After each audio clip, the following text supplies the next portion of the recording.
اور یہ تو ایسی شکل ہے سود کی جو رسول کریم صلی اللہ علیہ وسلم کے بعثت کے زمانے میں پائی جاتی تھی۔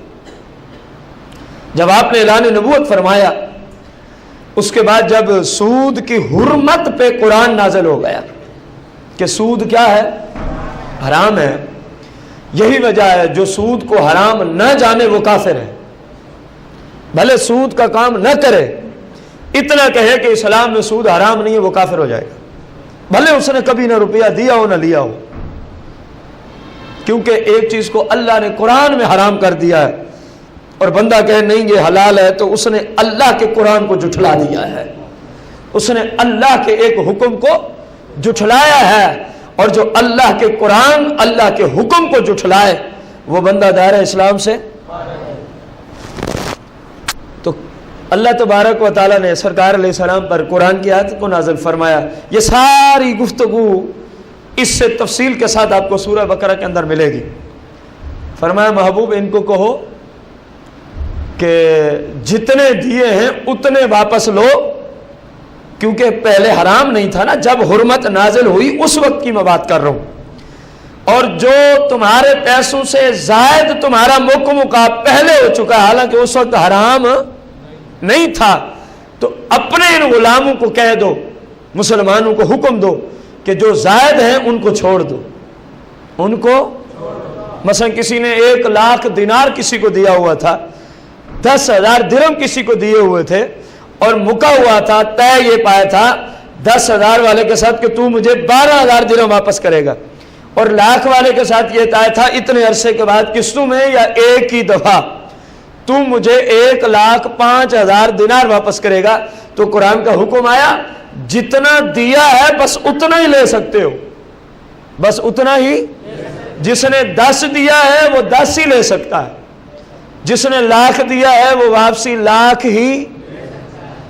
فرمایا اس کے علاوہ جو کرو گے وہ سود ہے اور وہ حرام ہے، وہ سود ہے اور وہ یہ قرآن کے اندر جو آیت آئی سورہ بقرہ میں، اس نے ہمیں بتایا کہ جو آج کشف فاؤنڈیشن یا عائشہ فاؤنڈیشن یا کسی بھی بینک سے آپ قرض لیں یا کسی بھی فرد سے آپ قرض لیں، جو اس قرض پر آپ سے زائد مانگ رہا ہے، یہ سود کی وہ قسم ہے جو زمانہ جاہلیت میں پائی جاتی تھی، جو زمانہ جس کو اسلام نے باطل قرار دیا اور قرآن نازل ہوا اور مسلمانوں کو بتایا گیا کہ یہ مسلمان پر حرام کر دیا گیا، مسلمان پر کہ دینا کچھ اور لینا کچھ، یہی صورت ادھر تھی، جبکہ وہ جنس ایک ہو، وہ جنس دیکھیں پیسے دیتے ہیں اور پیسے ہی واپسی، جنس ایک ہے کہ نہیں، یا وہ کیلی ہو یا موزونی ہو، یا وہ ناپ کے دی جاتی ہو اسلام کی روشنی میں، عرف کی روشنی میں نہیں، یا وہ وزن کر کے دی جاتی ہو، یا وہ وزن کر کے دی جاتی ہو۔ تو کرنسی میں اصل ہے سونا اور چاندی، کرنسی میں اصل کیا ہے؟ سونا اور چاندی۔ سونا اور چاندی آپ کے سامنے موزونی چیز ہے، وزن کر کے بکتا ہے اور بکتا تھا، اور رسول اللہ نے جس چیز کو موزونی قرار دیا ہے قیامت تک وہ کیلی نہیں ہو سکتی، وہ موزونی ہی رہے گی۔ موزونی کا معنی جس کو وزن کر کے دیا جائے، اور جس چیز کو سرکار علیہ السلام نے کیلی قرار دے دیا، کیلی کا معنی جس کو ناپ کے آپ دیں، جس طرح کپڑا ناپ کے دیتے ہیں، اگرچہ بعض جگہ تول کے بھی دیتے ہیں لیکن اکثر جو سسٹم ہے وہ کیا ہے؟ تو جس کو کیلی قرار دیا وہ قیامت تک کیلی ہے، بھلے لوگ اس کو موزونی بنا دیں۔ جس کو آپ علیہ السلام نے موزونی قرار دیا بھلے لوگ کیلی بنا دیں، قیامت تک وہ موزونی ہی شمار ہوگی، قیامت تک وہ موزونی ہی۔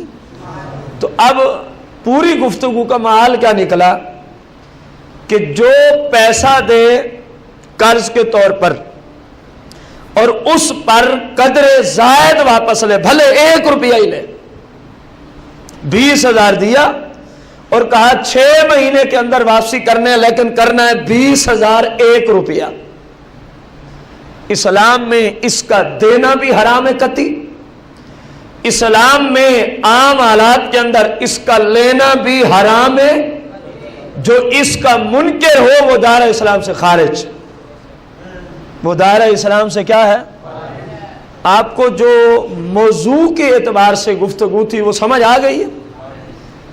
یہ خواہ کشف فاؤنڈیشن والے کریں، خواہ عائشہ والے کریں، خواہ بینک والے کریں، خواہ میں کروں خواہ آپ کریں، اسلام کا قانون سبھی کے لیے برابر. جو بھی کرے گا، لے گا یا دے گا، یا دلوائے گا، یا لکھے گا یا لکھوائے گا، یا گواہ بنے گا یا بنوائے گا، سرکار نے فرمایا ہم سواؤن، یہ سب کے سب سود کے حرام میں، سود کے گناہ میں سارے کے سارے برابر کے شریک ہیں. میرے بھائیو غور کرو، آخر معاشرے میں کیوں نہیں ہلچل مچی؟ اگر اس محلے میں کوئی بندہ آ جائے، میں آپ سے مثال دوں خارجی، اس نے جناب سوٹا اٹھایا اور جو بھی سامنے اس کو مارنا شروع کر دے، تو محلے والے باہر نہیں نکلیں گے اس کو روکنے کے لیے؟ اور بولو تو صحیح. کیوں؟ کیونکہ یہ غلط کام ہے، یہ ظلم ہے، یہ زیادتی ہے، ناانصافی ہے. تو آخر محلے والوں کو یہ ڈنڈے والا بندہ ظالم نظر آیا ہے، اور یہ جو کشف فاؤنڈیشن والے، عائشہ والے گھر گھر جا کے دستک دے کے سود کا زہر پھیلا رہے ہیں، لوگوں کو پلا رہے ہیں، محلے والے ان کے خلاف کیوں نہیں اٹھتے؟ کس بندے کو پتہ نہیں کہ یہ خالص سود ہے؟ کس بندے کو پتہ نہیں ہے؟ جس کو نہیں ہے تو وہ دارالحرب میں نہیں رہتا، وہ دارالاسلام میں رہتا ہے. علماء موجود ہیں، مفتی موجود ہیں، ان سے جا کے پوچھے کہ بھئی ہمارے یہاں تو نہیں وہ بات چلی ہے، اسلام کی روشنی اس کا حکم کیا ہے؟ سن لیں، اس کا دینے والا اس طرح کے قرض کا، اس کا لینے والا مجھے کوئی دیتا نہیں، درمیان میں ایک اور آ گیا، کوئی نہیں ہوتا میں کہہ دیتا ہوں آپ کو مل جائے گا، یہ کہنے والا، کیونکہ میری تو جان پہچان نہیں تھی. ایسے بھی کئی سود خور ہیں جن کو ٹکے کا فائدہ نہیں ہے، اور کوئی نہیں، یہ بھی کوئی بات ہے، میں کہہ دیتا ہوں آپ کو قرضہ مل جائے گا. اور بھائی یہ بہت بڑی بات ہے، تو کہتا ہے کوئی بات نہیں ہے، تو صرف قرآن و حدیث سے دور ہو چکا ہے، تجھے قرآن و حدیث کا علم نہیں ہے. اس سے بڑا ظلم کیا ہو سکتا ہے کہ یہ قرض خالص سود ہے، اور الحمد سے لے کر والناس تک پورے قرآن میں اللہ پاک نے کسی گناہگار کے ساتھ اعلان جنگ نہیں فرمایا. میں قرآن کی بات کر رہا ہوں، کسی کے ذہن میں شاید حدیث قدسی گھوم رہی ہو، میں نے قرآن کا جملہ بولا، الحمد سے لے کر والناس تک. ہم اپنی معلومات کے اعتبار سے عرض کر رہے ہیں، اگر کسی کو اس مجرم کے علاوہ کوئی اللہ کا اعلان جنگ چیلنج ملا ہو تو وہ مجھے بتا دیتا کہ ہمارے علم میں اضافہ ہو جائے. ملے گا نہیں انشاءاللہ. پورے قرآن میں الحمد سے لے کر بڑے بڑے گناہ گاروں کا ذکر ہے، بے نمازیوں کا ذکر ہے، شرابیوں کا ذکر ہے، زانیوں کا ذکر ہے، والدین کی نافرمانی کرنے والوں کا ذکر ہے، بت پرستوں کا ذکر ہے. غور کیا آپ نے اس جملے پہ؟ لیکن کسی کو یہ نہیں فرمایا کہ اگر تو یہ گناہ نہیں چھوڑتا تو پھر اللہ تیرے ساتھ اور اللہ کا رسول تیرے ساتھ اعلان جنگ کرتے ہیں، پھر تیار ہو جا. ایک مجرم ایسا ہے، ایک گناہ ایسا ہے، ایک ظلم ایسا ہے جس پہ اللہ نے قرآن میں کہا ہے، فرمایا ہے، فرمایا اگر تم اس گناہ کو نہیں چھوڑتے تو سن لو اللہ بھی اور اللہ کا رسول بھی تمہارے ساتھ اعلان جنگ کرتے ہیں. اور وہ گناہ کیا ہے؟ وہ یہی کشف فاؤنڈیشن والا گناہ ہے، وہ یہی عائشہ فاؤنڈیشن والا گناہ ہے. وہ کون سا جرم ہے جس پہ اللہ نے اعلان جنگ کیا ہے؟ وہ یہی قرض لیں، پیسہ لیں 10,000 واپس کریں 10,000 5 روپے. یہ ہوتا نہیں ہے، میں کم از کم کی مثال سامنے رکھ رہا ہوں. قرض لیا ہے 12,000 واپس کرنا ہے 15,000. اس لعنت والے گناہ پر اللہ نے اعلان جنگ کر دیا ہے بتائیں کون سا ایسا شخص ہے جو اللہ کے اعلان جنگ کو برداشت کر سکتا ہے؟ لیکن ادھر چپ کر کے یہ سارا کام ہو رہا ہے، نہیں ہو رہا۔ ہمیں پتہ ہے یہ ظالم نے اس طرح کا کام کیا ہے، ہم پھر بھی اس کے ساتھ اسی طرح ہماری محبتیں بھی ہیں، اسی طرح اس کے ساتھ اٹھنا بیٹھنا بھی ہے، اسی طرح اس کے سارے معاملات میں ہم شریک بھی ہیں۔ میرے بھائی تو پھر سورہ، پھر جب رات کو وتر کی نماز پڑھتے ہو دعائے قنوت کا ترجمہ جا کے پڑھنا، وَنَتْرُكُ مَنْ يَفْجُرُكَ، روزانہ پڑھتے ہیں رات کو کہ نہیں؟ جو بھی تیرا نافرمان ہو وَنَتْرُكُ، ہم تو اس کو چھوڑتے ہیں۔ اور ادھر وہ ظالم کہ جس سے اللہ اور اس کے رسول نے قرآن میں اعلان ہے، یہ حکم ہے کشف فاؤنڈیشن اور عائشہ سے قرض لینے کا، اور اس طرح کے اداروں میں نوکری کرنا خالص حرام ہے، اور ان کی جتنی آمدنی ہے خالص حرام ہے، حرام ہے، حرام ہے، کیونکہ اسلام کی روشنی میں سارا سودی نظام ہے۔ یہ سارا کون سا نظام ہے؟ سودی نظام ہے۔ کشف فاؤنڈیشن والے، میں نہیں جانتا مالک کون ہے، عائشہ والوں کو میں نہیں جانتا مالک کون ہے، اگر وہ مسلمان ہیں، کیونکہ دے تو مسلمانوں کو رہے نا، اگر وہ بھی مسلمان ہیں تو کم از کم ہم انہیں دعوت فکر دیتے ہیں خدا کے لیے، خدا اپنی قبر و آخرت پہ ترس کھاؤ، اللہ سے ڈر جاؤ، اس گناہ کو چھوڑ دو، توبہ طیب ہو جاؤ۔ ہم اپیل کر رہے ہیں، ہم اور تو کچھ کر نہیں سکتے، کیونکہ ہم حاکم تو ہیں نہیں کہ اس کو ہم ڈنڈے سے روکیں۔ یہ ذمہ داری حاکم وقت کی ہوتی ہے کہ جو گناہ اس ملک میں ہو رہا ہے وہ ڈنڈے کے زور پہ اس کو روکے، اور حاکم کو یہ اسلام کی روشنی میں اپنی سلطنت میں اس بات کی اسلام اجازت دیتا ہے کہ جس طرح بھی گناہ رکتا ہے تو اس کو روک، تیرے اوپر کوئی اسلام کی حد نہیں جاری ہوگی۔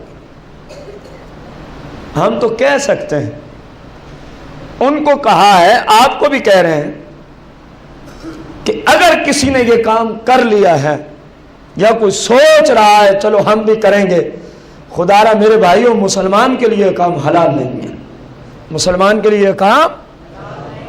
اتنی بات سمجھ آ گئی ہے کہ جب قرض لیا جائے کچھ اور واپس کیا جائے تو وہ خالص کیا ہوتا ہے؟ سود اور حرام قطعی، اور جو اس کو حرام نہ جانے وہ دار اسلام سے اس کا علم سیکھنا فرض عین ہو چکا ہے ہر مسلمان پر، کیونکہ نظام وہ چل پڑا ہے، ہر طرف سود کے دروازے کھلے ہیں، ہر طرف سود کے کیا کھلے ہیں؟ جس قرض دینے والے کے دروازے پہ دستک دو تو آگے نظام سود کا ہی نظر آتا ہے، آگے نظام۔ تو جب معاملہ یہاں تک پہنچا تو پھر سود کے مسائل سیکھنا مسلمانوں پہ کیا ہو چکا ہے؟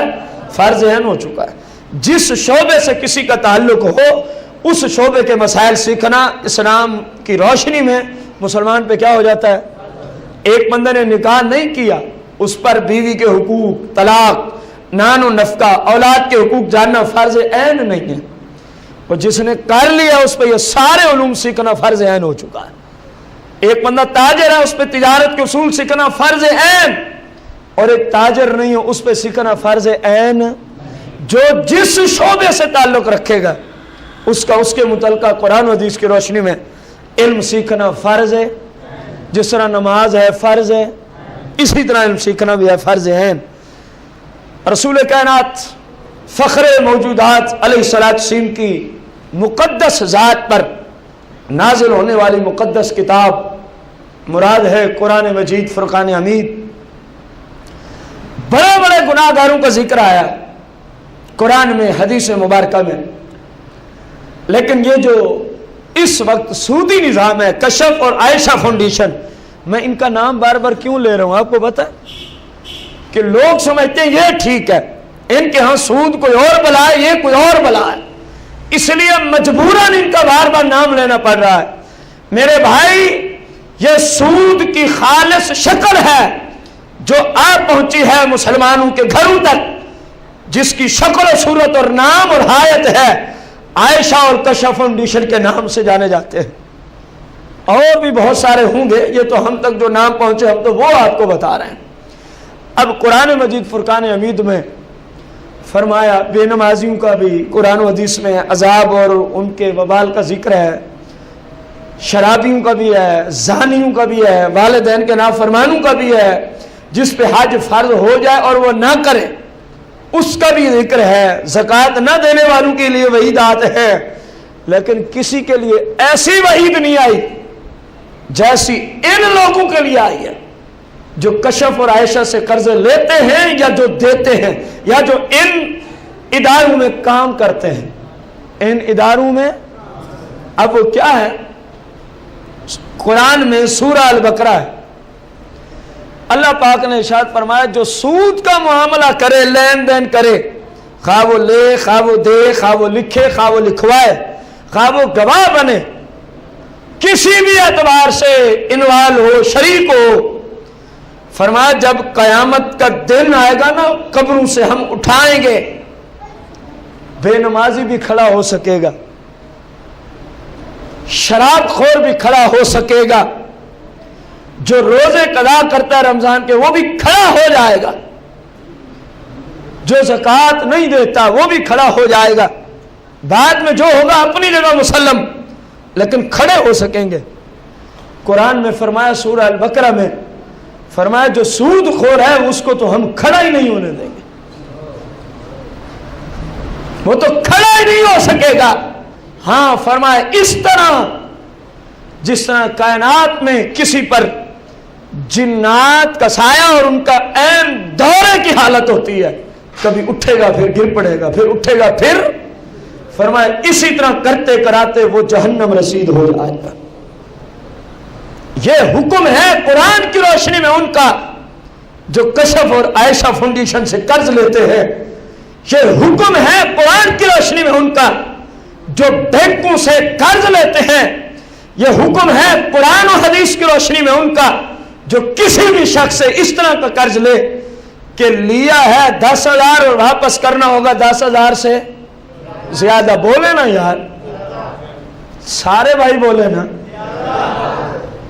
ان تمام کے لیے اللہ کا یہ حکم قرآن میں ہے، سورہ بقرہ میں ہے، اور جو اس حکم کا منکر ہے وہ دار اسلام سے خارج ہے، کیونکہ وہ قرآن کا منکر ہے، اللہ کے حکم کا منکر ہے.